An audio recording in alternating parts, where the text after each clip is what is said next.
एक बार एक शिकारी शिकार करने के लिए जंगल में पहुंचा। उसने अपने तीर पर बहुत ही खतरनाक जहर लगाया और शिकार को निशाना बना करके उसने तीर को छोड़ा, लेकिन उसका तीर चूक गया और तीर एक पेड़ पर जा लगा। वह पेड़ बहुत ही हरा भरा और बहुत सारे तोते उस पेड़ पर रहते थे। जैसे ही वह जहरीला तीर उस पेड़ पर जाकर लगा, वह पेड़ धीरे धीरे सूखने लगा और उस पेड़ पर जो भी तोते रहते थे वह एक एक करके उस पेड़ को छोड़कर जाने लगे। उस बड़े से पेड़ के कोटे में एक बहुत ही बूढ़ा तोता रहता था जो बहुत ही धर्मात्मा और अच्छे मन का था।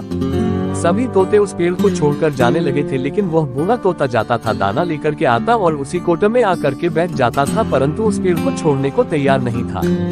बूढ़े तोते के साथियों ने कई बार आकर के उसे समझाया कि यह पेड़ सूख रहा है और किसी दिन गिर भी जाएगा, चलो किसी और पेड़ पर चलकर रहा जाए, परंतु वह बूढ़ा तोता वहां से जाने को तैयार नहीं हो रहा था।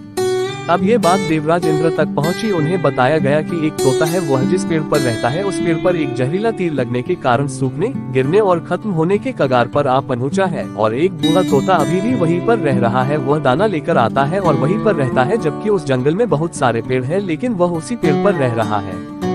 देवराज इंद्र प्रकट हुए और उस बूढ़े तोते से कहने लगे कि आप बहुत धर्मात्मा हैं, बहुत ही अच्छे मन के हैं, लेकिन आप इस पेड़ को छोड़कर किसी और पेड़ पर चले जाइए, क्योंकि यह पेड़ कुछ ही दिनों में गिर जाएगा। तालाब के पास में बहुत से बड़े बड़े हरे भरे पेड़ हैं, बड़े बड़े कोटे हैं, उन पेड़ों पर फल भी लगे हुए हैं, उन्हें वहीं पर तोड़कर खा सकते हैं, परंतु यहाँ से आप चले जाए।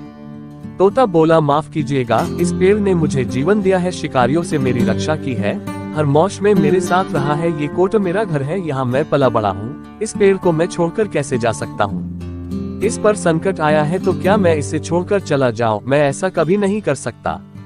देवराज इंद्र तोते के इस बात से बहुत ही प्रसन्न हुए। उन्होंने तोते से कहा, मैं आपके इस बात से बहुत ही खुश हूँ, मांगो जो आपको मांगना हो। उस बूढ़े तोते ने कहा, मुझे बस इतना मांगना है कि जिस पेड़ ने मुझे जन्म दिया, जहाँ मैं रहा पला बड़ा, जिसे आप मेरा जन्मभूमि कह सकते हो, आप इसे फिर से वैसा ही हरा भरा कर दो जैसा ये था। देवराज इंद्र ने अमृत से उस पेड़ को सिंच दिया और पहले की तरह हरा भरा कर दिया।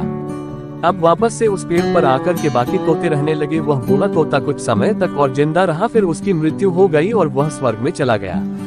ये कहानी हमें सिखाती ये है कि जब भी किसी इंसान का बुरा दौर आता है तो इमोशनली वह टूटा हुआ होता है, उसे किसी के सहारे की जरूरत होती है, किसी की आवश्यकता होती है। अगर आप ऐसे समय में उसे छोड़कर चले जाएंगे, उससे बात नहीं करेंगे, मुंह मोड़ लेंगे, तो आपसे बुरा कोई नहीं है, क्योंकि आप किसी के सुख का साथी बने या ना बने, लेकिन आपको हमेशा किसी के दैक का साथी जरूर बनना चाहिए।